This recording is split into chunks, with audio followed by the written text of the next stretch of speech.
Hey guys, Jacob Howard here, and in this video we are going to explore rates and Expo. Rates in Expo control how your drone will react to your stick inputs. Usually when you adjust your rates in Expo, you are trying to find a balance between faster or slower drone movements and more precise ones. Now, when we change rates in Expo, we change what's called the rate curves. If we take a look here in Betaflight under the PID tuning tab, and then in the rates tab, we can see the rate curves. There are 3 columns of value that will change the shape of the 3 different rate curves. These columns are RC rate, rate, formerly called super rate in previous versions of Betaflight, and RC Expo. The RC rate will adjust how fast your drone will spin on an axis and is measured in degrees per second. For example, 360 degrees per second will mean that with full stick input, your drone will rotate a full 360 degrees in 1 second.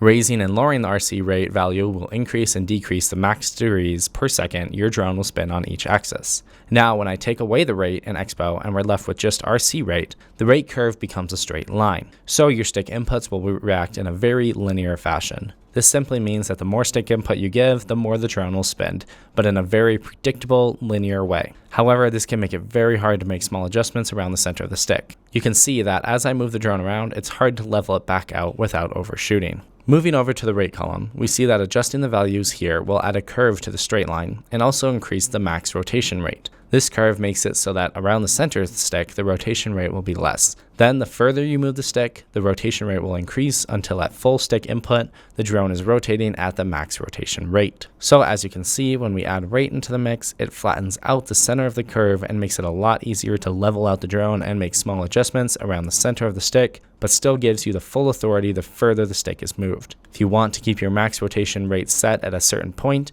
then after you add rate, decrease the RC rate until you reach your desired max rotation rate. Now, let's see how adding exponential affects the rate curve. Adding exponential or Expo will flatten out the center of the curve, giving you finer adjustments around center stick. Kind of like rate does, but unlike rate, adjusting Expo will not adjust the max rotation rate. If you look at the curve, you can see that it grows exponentially until you are at max rotation. This means that with a lot of Expo, your drone will be very slow to respond around the center of the stick, but the further you push the stick, the rotation rapidly increases. This can make the drone hard to control because when you start reaching full stick input, the drone will go from slow rotation to fast very quickly, making it hard to keep your orientation while flying. So as you can see in these examples, it's best to have a good mix of RC rate, rate, and RC Expo. So now that you know what all 3 of these settings do and how to use them, feel free to experiment with different rate tunes and try new things. Figuring out the settings you like will really depend on you and how you want the drone to feel when flying. We recommend starting at default settings and then adjusting from there. It's also advisable to make small adjustments, fly it to see how it feels, and adjust accordingly.